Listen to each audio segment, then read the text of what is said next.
ఇక్కడికి రావటానికి దేవుడు గత కొన్ని సంవత్సరముల నుంచి మమ్మల్ని సిద్ధపరిచి ఉన్నారని నేనైతే స్పష్టంగా చెప్పగలను. నా గురించి మొదట 2 మాటలు చెప్పుకున్న తర్వాత నేను పూర్తిగా సాక్ష్యాన్ని మీతో పంచుకుంటాను.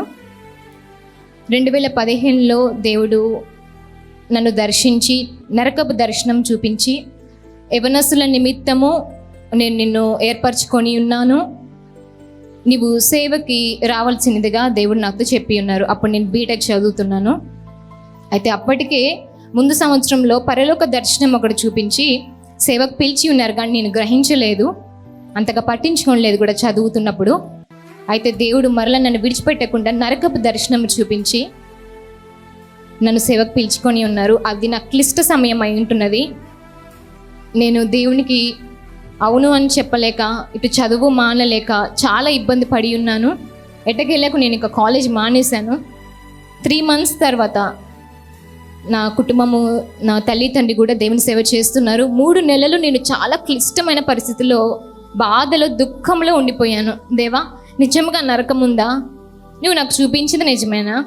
నేను ఇప్పుడు చదువు మానేసి నా లైఫ్ స్పాయిల్ అయిపోతుందేమో. అప్పటి నుంచి నా స్నేహితులు మాట్లాడడం మానేశారు. నా తల్లిదండ్రి, నా కుటుంబం, నాకు ఒక అక్క ఉంది, వాళ్ళు 3 సంఘ బిడ్డలు మాత్రమే నాతో అర్థం చేసుకొని మాట్లాడి ఉన్నారు.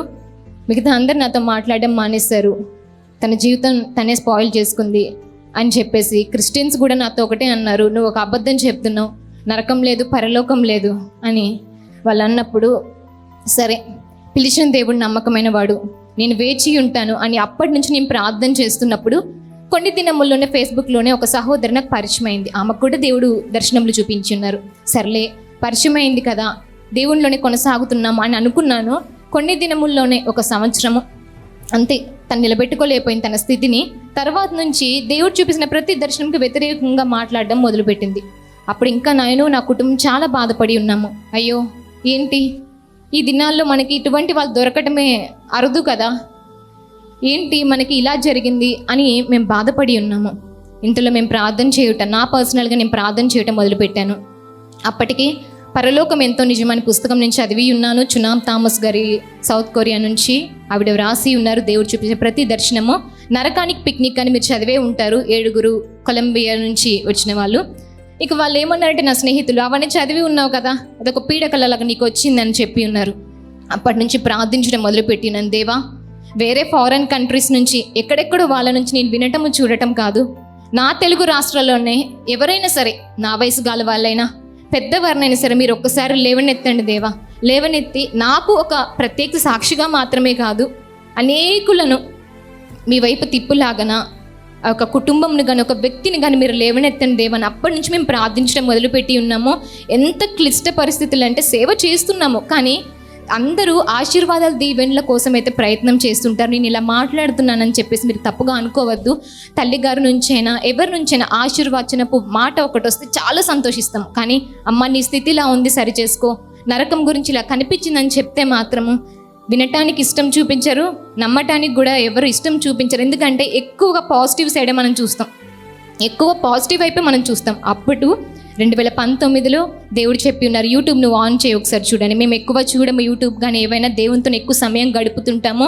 ఎందుకంటే మాకు లోకానుసారంగా ఎక్కువ ఎవరితో మాట్లాడని అనిపించదు. అమ్మగారు ఏ విధంగా చెప్తున్నారో నిజంగా అమ్మగారికి ఇక్కడ ఒక విట్నెస్ లాగా నేను చెప్పగలను. ఎందుకంటే దూరం నుంచి మనకు పరిచయం అయిన వారు వేరు, లోకల్లో మనకి ఉన్నవారు వేరు. అదే విధముగా ఇన్ని గంటలు ప్రార్థనలో గడపటము, మన బాడీలోంచి ఆత్మ బయటికి వెళ్ళటము, తట్టుకునే శక్తి నిజంగా అప్పట్లో నాకు ఉండేది కాదండి.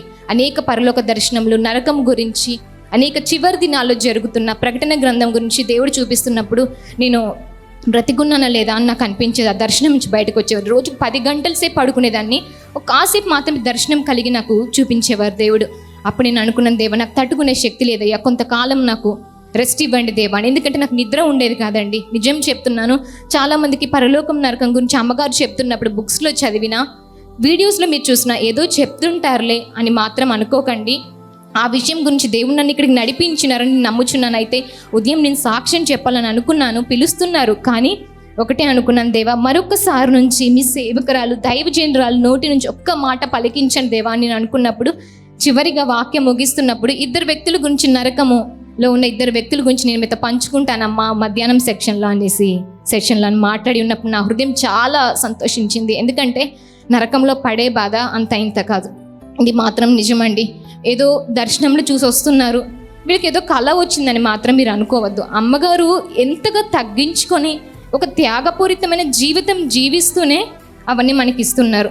సర్వం కోల్పోయారు అనే స్థితి మనకు అనిపిస్తుంది, కానీ దేవుడు మన కోసం ఫారిన్ కంట్రీస్లో వింటున్న వారు వాళ్ళకి ఎంత ఆశీర్వాదకరంగా ఉంటుందో మన మధ్యలో నిలబెట్టినందుకు నిజం చెప్తున్నాను, చాలా ధన్యత.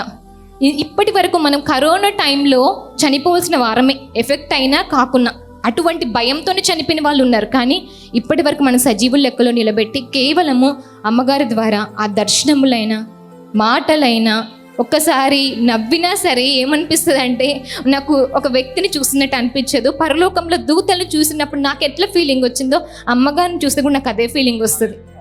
నిజం చెప్తున్నానండి, నరకం అనేది నిజము. ఇంకొకటి, అమ్మగారు అందులో యూట్యూబ్ ఛానల్లో షేర్ చేస్తున్న ప్రతి ఒక్క చివరి దినాల గురించి ఏవైతే షేర్ చేస్తున్నారో నిజంగా బాడీ తట్టుకోదండి. అమ్మగారికి నిజంగా మనసులో ఉన్న మాస్టర్ చెప్పేశారు, 30 దినములు మాత్రమే కాదు, సంవత్సరం అంతా ఉపవాసంలోనే ఉండి నేను దేవునితో గడపాలని. నాకు అలానే అనిపించేది. ఇంకా చాలామంది కూడా ఉంటారు, బయటికి రావాలనిపించేది కాదు, దేవునితోనే ఉండాలని అనిపించేది. ఒక్కసారి బయటికి రావాలంటే మళ్ళీ దేవుడిని ఎప్పుడు చూస్తామా, దేవుడు దర్శనం ఎప్పుడు కల్పిస్తాడా అని చెప్పేసి ఏడుస్తూనే ఉంటామన్నమాట. అటువంటి నిజంగా నేను ఎక్స్పీరియన్స్తో ఉన్న పర్సన్ కాబట్టి నేను చెప్పగలను, ఇది ఏది కూడా మీరు వ్యర్థపరచద్దు. ఇంటికి వెళ్ళిన తర్వాత పరలోకం సంతోషమే, వింటాం, బాగానే ఉంటుంది. నరకం గురించి 10 సార్లను చూడండి. ఇంకా చివరి దినాల గురించి ఏవైతే చెప్పారో ఒక్కటికి 10 సార్లు చూడండి. దుష్టుడు వాటి నుంచి మనం దూరం చేయడానికి చాలా ప్రయత్నిస్తుంటాడు, కానీ ఒక్కటికి 10 సార్లు చూడండి. తెలుగులో ఇంత స్పష్టంగా మనకు అర్థం చెప్పే వాళ్ళు ఎవ్వరు లేరు. నా ఫ్రెండ్స్ ఉంటారు, అడుగుతుంటారు, అమ్మగారికి షేర్ చేస్తాను నేను. ఎందుకంటే నేను చెప్పడం కంటే డైరెక్ట్గా వాళ్ళు చూడటమే మంచిది. వాళ్ళు నన్ను అడుగుతారు, అక్క నీవు కూడా ఇలా దర్శనములు కలిగి ఉన్నావు కదా, నాకంటే గొప్ప స్థితి అమ్మ అని చెప్తాను. 2015లోనే నీకు చూపించారు కదా అక్క. అవునమ్మా, ఇంకా దర్శనము నాకు చూపించినారు, ఇంకా చూపిస్తున్నారు, కానీ అమ్మగారిది గొప్ప స్థితి. ఆ స్థితి మనం కోల్పోకూడదు. దేవుడు మా మధ్యకి తీసుకురావటం. యాక్చువల్లీ November 14 నా బర్త్డే, బిఫోర్ డే అమావాస్య ప్రార్థనప్పుడు రమ్మని కాల్ చేశారు మాకు, కానీ మేము వెళ్ళలేకపోయి ఉన్నాం. నేను అప్పుడు దేవుడిని అడిగాను, బర్త్డే గిఫ్ట్ ఇస్తారు కదా దేవా, నేను మనుషుల నుంచి కోరుకోవటం లేదు, కానీ మీ నుంచి నాకు ఒకటి ఇవ్వండి, ఏదైతే ఇవ్వాలనుకుంటారో అది ఇవ్వండి దేవా అనుకున్నాను. దేవుడు నాకు ఏం సమాధానం చెప్పలేదు, కానీ మీటింగ్స్ గురించి పోస్ట్ చేసినప్పుడు దేవుడు అన్నారు, నువ్వు అడిగింది నేను నీకు ఇస్తున్నాను చూడు. నిజంగా చాలా ఆలోచించాను, ఇంత దగ్గరగా మన మధ్యకు రావటం అనేది నిజంగా మన మనుషులకైతే అసలు అది సాధ్యం కాని పని. నిజంగా బుక్ చేస్తాము, వస్తారు, చాలా మందికి డబ్బు ఉంటుందని, కానీ దేవుని ఆత్మ లేనిది ఒక్కడి కూడా ముందుకు వెయ్యరు. మనకి బాధ అనిపిస్తుంది. నాతో మాట్లాడని చాలామంది ఫ్రెండ్స్, ఎంతోమంది దూరం నుంచి కాల్స్ చేసేవాళ్ళు, ఫేస్బుక్లో మెసేజ్ చేసేవాళ్ళు, కానీ దేవుడిపై ఒకటి చెప్పేవాళ్ళు, నా అనుమతి లేని నువ్వెవరితో మాట్లాడద్దు, నీకు తెలియదు వాళ్ళ గురించి.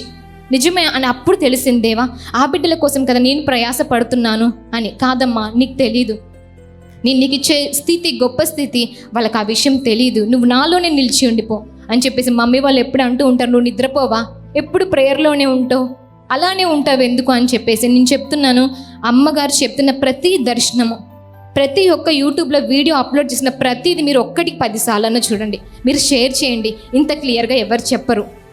దేవుడు నాకు ఇచ్చిన ఈ అవకాశాన్ని బట్టి సహోదరునికి కూడా కృతజ్ఞతలు తెలియజేస్తాను.